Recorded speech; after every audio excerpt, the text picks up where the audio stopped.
everyone, welcome back to my channel and welcome to Vlogmas Day 6.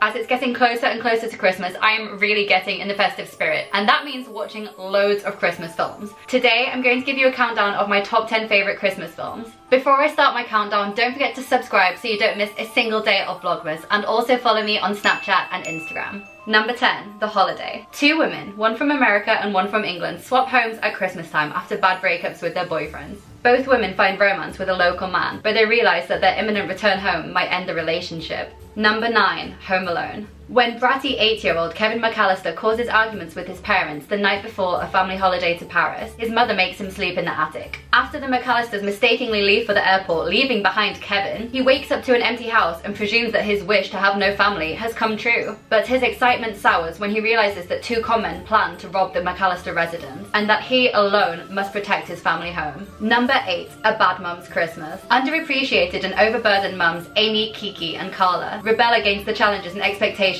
of the Super Bowl for mums, Christmas. As if creating the perfect holiday for their families isn't enough, they'll have to do it whilst hosting and entertaining their own respective mothers when they come to visit. Number 7, Love Actually. 9 intertwining stories examine the complexities of the one emotion that connects us all, love. Amongst the characters explored are David, the handsome newly elected Prime Minister who falls for a young junior staffer, Sarah, a graphic designer whose devotion to her mentally ill brother complicates her love life, and Harry, a married man who is tempted by his attractive new secretary. Number 6, The Santa Claus. Divorced dad Scott has custody of his son on Christmas Eve. After he accidentally kills a man in a Santa suit, they are magically transported to the North Pole, where an elf explains that Scott must take Santa's place before the next Christmas arrives. Scott thinks he's dreaming, but over the next several months, he gains weight and grows an inexplicably white beard. Maybe that night at the North Pole wasn't a dream after all, and maybe Scott has a lot of work to do. Number 5, Die Hard. John McClane, a New York City policeman, is visiting his estranged wife and 2 daughters on Christmas Eve. He joins her at a holiday party in the headquarters of the Japanese-owned business that she works for. The festivities are interrupted by a group of terrorists who take over the high-rise and everyone in it.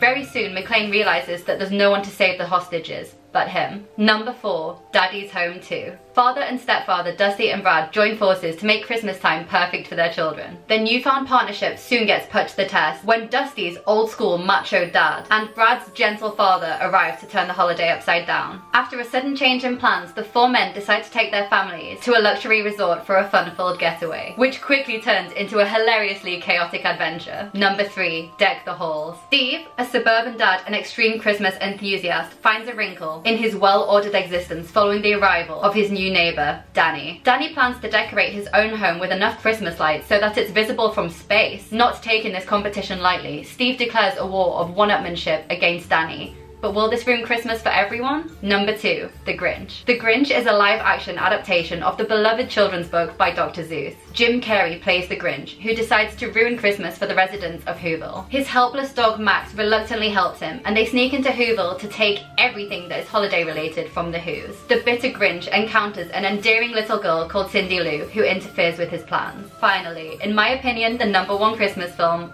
Elf. Buddy the Elf, played by Will Ferrell, was accidentally transported to the North Pole and raised to adulthood by Santa's elves. He never felt like he fitted in. In his adulthood, Buddy decides to travel to New York, in full elf costume, of course, in search of his real father. His real father, Walter, is a harsh, cynical businessman who refuses to believe that Buddy is his son. After taking a DNA test to prove that Walter is Buddy's real father, Walter reluctantly attempts to create a relationship with Buddy, resulting in a heartwarming story which is still a hit now, 14 years after it was released. So there you have it. That was my countdown of the top 10 Christmas films. Make sure to leave a comment below if you have a recommendation of another good Christmas film. As always, don't forget to subscribe and turn on notifications so that you don't miss a single day of Vlogmas. Also, make sure to follow me on Snapchat and Instagram. I read all of your messages and I'll try to respond to as many as possible. See you tomorrow!